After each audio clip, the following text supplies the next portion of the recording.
Olá, hoje vamos falar um pouquinho sobre o diabetes mellitus tipo 2.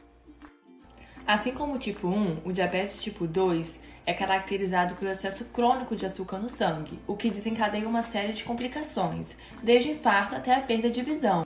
Porém, a causa da glicemia alta decorre de um fenômeno conhecido como resistência à insulina, e os sintomas só aparecem anos depois da instalação da doença.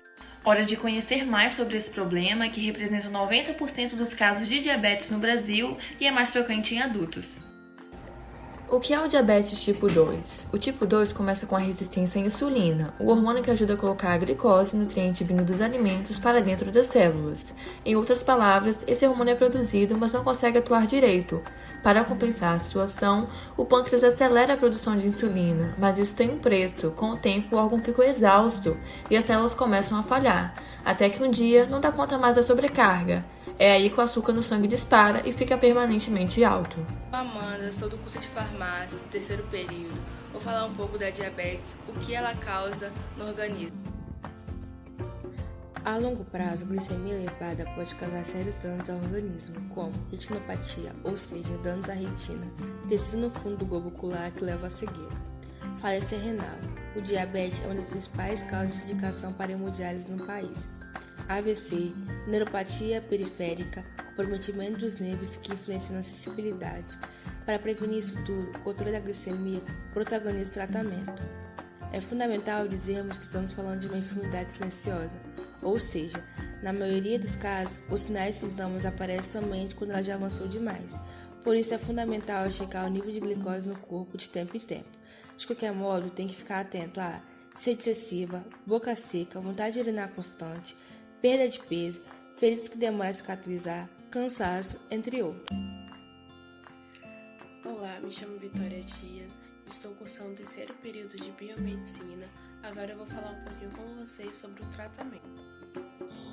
No tratamento, tudo começa com a recomendação para diabético: manter estilo de vida saudável, com exercício físico incluídos. A bebida alcoólica deve ser moderada porque pode desregular as taxas de glicose e ocasionar episódios de hipoglicemia. A dieta é componente importante no controle da doença. A orientação geral é não abusar das fontes de carboidrato e de gordura. Outra medida que deve ser seguida à risca é priorizar, sempre que possível, os alimentos integrais, ricos em fibra, em detrimento daqueles com carboidratos simples, pão e massa branca, por exemplo. Eles ajudam a diminuir a velocidade com que a glicose é liberada para o sangue.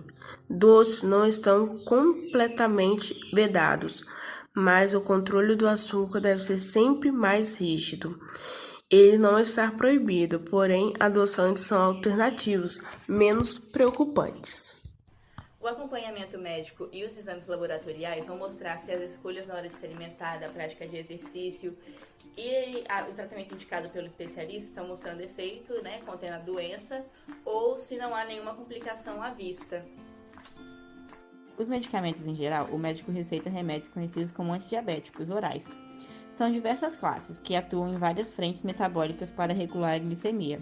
Muitas vezes, o diabetes tipo 2 evolui a ponto de ser preciso repor a insulina com injeções do hormônio sintético. Nesses casos, o endocrinologista montará o esquema de aplicação e orientará como guardar e transportar o medicamento, bem como cuidados na hora de aplicar. Parte da explicação para a falha no funcionamento do pâncreas está na genética, mas o gatilho para o diabetes tipo 2 está fortemente associado ao estilo de vida.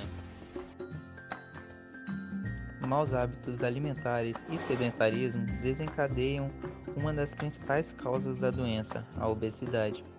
Como o ganho de peso favorece a resistência à insulina, uma das principais medidas para evitar o problema é não permitir a subida do ponteiro da balança. Consumir diariamente verduras, legumes e pelo menos 3 opções de frutas. Reduzir o consumo de sal, açúcar e gorduras, parar de fumar, praticar exercícios físicos regularmente, pelo menos 30 minutos por dia. Manter o peso controlado. Além desses cuidados, também é importante estar em dia com todas as suas consultas.